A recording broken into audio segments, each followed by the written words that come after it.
Onde estais? É a pergunta que Deus faz a Adão. É a pergunta que Deus faz a cada homem, a cada mulher, em todo tempo e em qualquer lugar. Irmãos e irmãs, hoje a liturgia da palavra nos traz nesta primeira leitura este encontro de Deus com a humanidade, representados em Adão e Eva, depois que estes pecaram, desobedecendo às ordens do Senhor.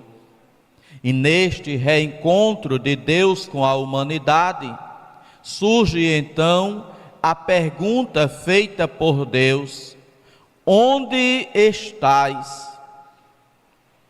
Na sequência da leitura, Adão vai dizer que ele escutou a voz de Deus no jardim e ficou com medo porque estava nu e tentou se esconder.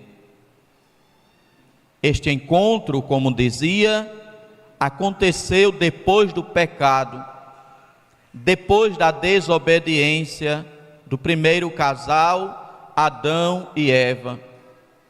Irmãos e irmãs, evidentemente que ninguém estava lá no paraíso, acompanhando os fatos para depois narrar, para depois escrever aquilo que aconteceu. Esta página da Sagrada Escritura é uma tentativa de dizer, de mostrar e de relatar a desobediência humana à vontade de Deus, aos planos de Deus, aquilo que Deus lhe pede. E assim, Adão tenta se esconder de Deus.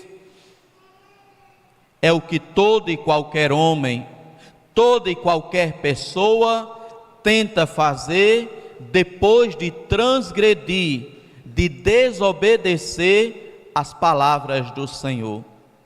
Tenta se esconder. Mas o Salmo vai fazer esta pergunta: para onde irei? Para onde fugirei? Se subo ao céu ou se me prostro no abismo, eu te encontro lá. De Deus ninguém se esconde. De Deus ninguém foge. Esta pergunta, este chamado de Deus, onde estais, irá ressoar sempre em cada homem e em cada mulher. Aqui nos diz a leitura, na resposta que Adão dá a Deus: ouvi tua voz no jardim e fiquei com medo. Adão escuta a voz de Deus no jardim do paraíso, no jardim do Éden, onde Deus lhe havia colocado juntamente com a sua companheira Eva. Nós, irmãos e irmãs, continuamos a escutar a voz de Deus. Onde estais? Não no jardim, mas na nossa consciência. É aí, na nossa consciência, que Deus nos chama.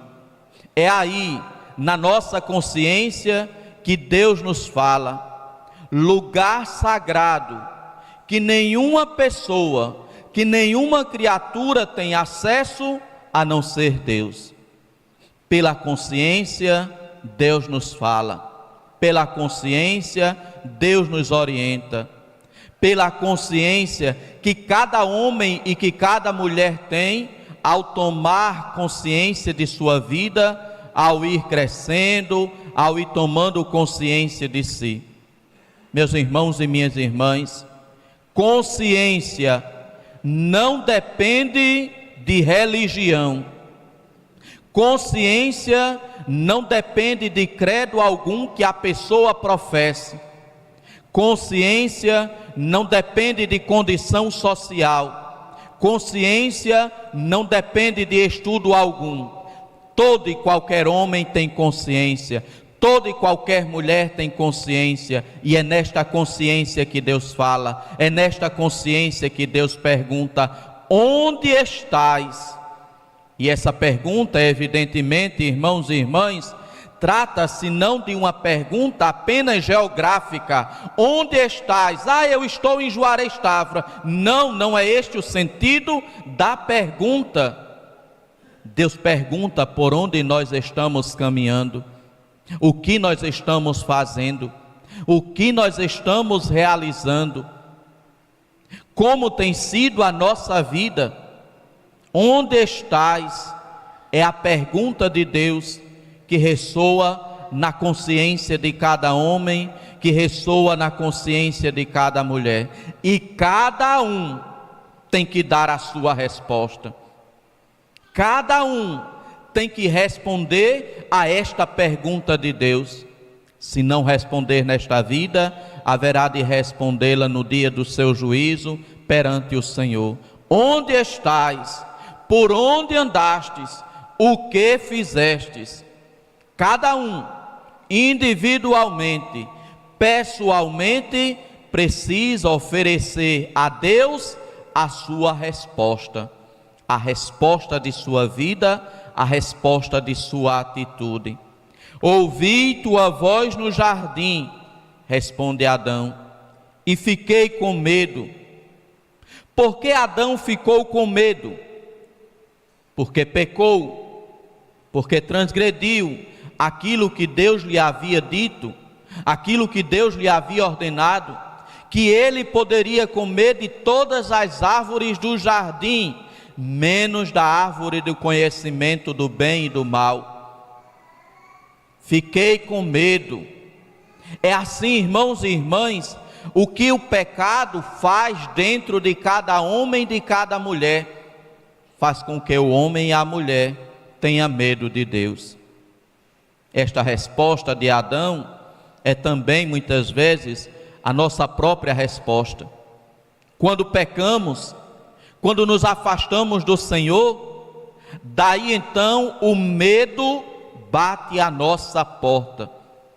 O medo vem ao nosso encontro, porque a gente sabe que desobedeceu a Deus, porque a gente sabe que se afastou do Senhor, porque a gente sabe que inclusive pela nossa desobediência, pelo nosso afastamento, deveríamos ser castigados, porque temos também dentro de nós o senso de justiça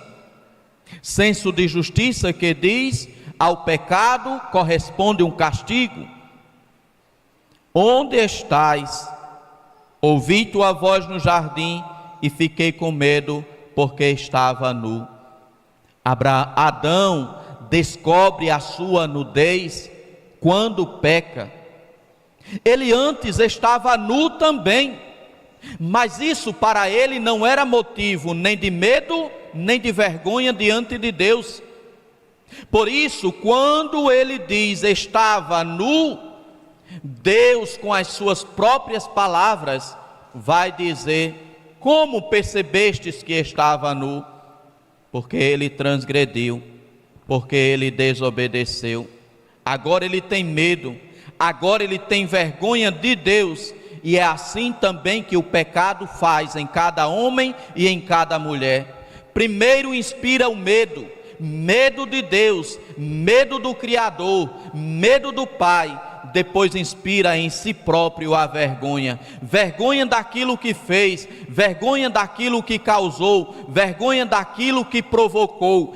Eis a consequência do pecado: o medo e a vergonha. Medo de Deus, vergonha de si, vergonha dos outros. Não diz, não quer falar, não quer relatar, não quer comentar o seu pecado. Por isso, irmãos e irmãs, Deus em Jesus Cristo institui o sacramento da confissão, para que a pessoa perca diante dele a vergonha daquilo que fez, possa, diante do sacerdote, expor as suas fraquezas, expor a sua limitação, dizer até mesmo aquilo que lhe causa vergonha. E não é isto que acontece em muitos: não vêm para a confissão, não dizer o seu pecado, porque tem vergonha daquilo que fez, daquilo que realizou, porque tem medo de Deus, tem vergonha daquilo que fez, tem vergonha daquilo que realizou.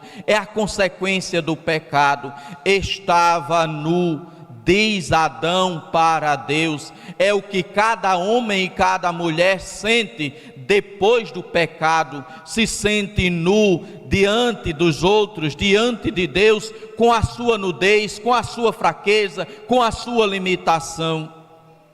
Estava nu e me escondi. Só que aí, irmãos e irmãs, esta é uma pura ilusão. Tentar se esconder de Deus, tentar fugir de Deus. De Deus ninguém foge, de Deus ninguém se esconde.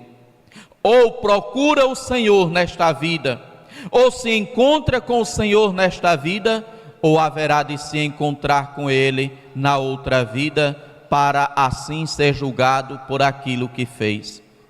Irmãos e irmãs, quando a gente coloca o olhar apenas no nosso pecado, o medo e a vergonha tomam conta de nós. Por isso que, diante do pecado, não devemos colocar o nosso olhar, não devemos focar apenas no nosso pecado. É preciso olhar o pecado, é preciso perceber a nossa desobediência, mas muito mais que isso, é preciso olhar para Deus como nosso Criador, como nosso Pai, como aquele que nos ama, como aquele que nos quer bem, a semelhança de um pai ou de uma mãe, que vendo algo de errado que o seu filho ou filha realizou, precisa dar a correção, precisa muitas vezes aplicar um castigo necessário para que o filho e a filha aprendam a lição, para que o filho e a filha não mais venham a fazer aquele mesmo ato, aquela mesma transgressão. Nem porque castigou, o pai deixou de amar o filho, a mãe deixou de amar o filho, mas entendeu que a correção era necessária, e de fato era necessária. Quantos de nós aqui, na nossa infância, levamos uma pisa ou levamos uma surra? Nem por isso deixamos de amar o pai, nem por isso deixamos de amar a nossa mãe, nem por isso ficamos com medo dele ou dela. Certamente a gente tinha um medo, quando o pai ou a mãe às vezes dava aquele olhar assim.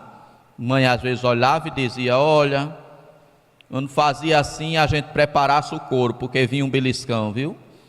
A gente estava fazendo algo, era na frente dos outros, né? Não podia pegar a sandália havaiana, usá-la de outro modo a não ser para usar, para andar. Então às vezes ela dizia assim, quando ela chegava perto da gente, que dava aquele beliscãozinho, a gente já entendia: opa, algo de errado eu fiz, algo de errado eu cometi. Meus irmãos e minhas irmãs, Deus é Pai. Precisamos sempre olhar para Ele como nosso Pai, como nosso Senhor, como nosso Criador. Por que é que Jesus, quando aparece a Santa Faustina, ele pede para colocar a inscrição embaixo do seu quadro que se encontra aqui na entrada da capela do Santíssimo de nossa igreja matriz?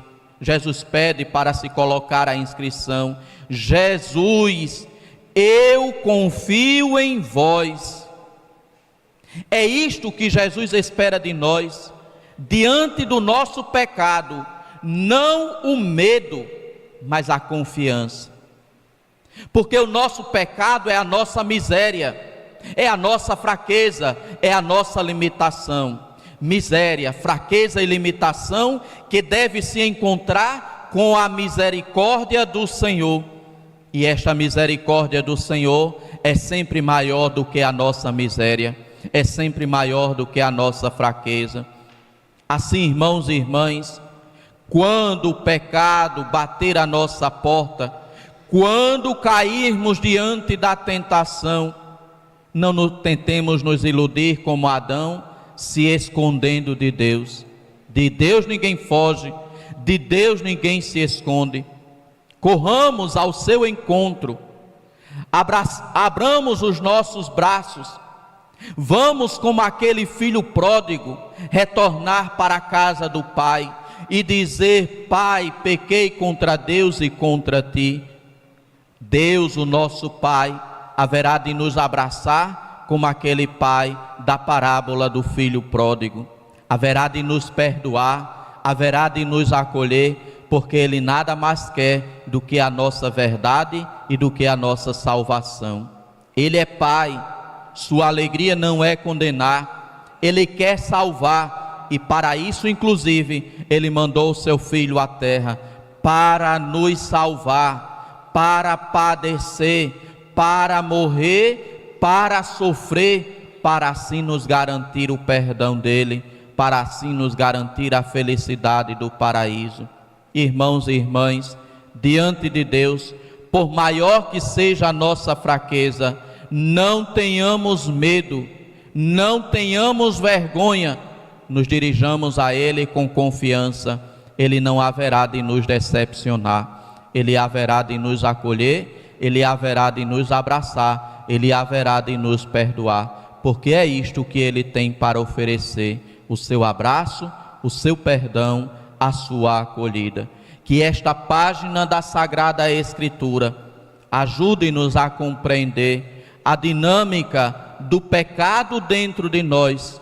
Primeiro nos leva a pecar, depois nos faz ter medo de Deus, ter vergonha da gente e vergonha dos outros. A graça, pelo contrário, nos faz ter confiança em Deus.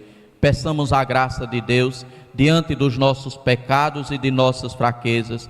Corramos ao encontro do Senhor com confiança. Digamos aquela expressão que Jesus pediu a Santa Faustina para colocar na sua imagem: Jesus, eu confio em vós. Do profundo do nosso pecado, do profundo da lama onde o pecado nos meteu, possamos daí, do mais profundo do nosso pecado, lançar para Deus o nosso grito: Jesus, eu confio em vós. Jesus, eu espero em vós. Jesus, eu clamo por misericórdia. Vinde em meu socorro, vinde me valer, vinde me socorrer, vinde me salvar, vinde exercitar em mim a tua misericórdia, pois deixei-me levar pelo pecado.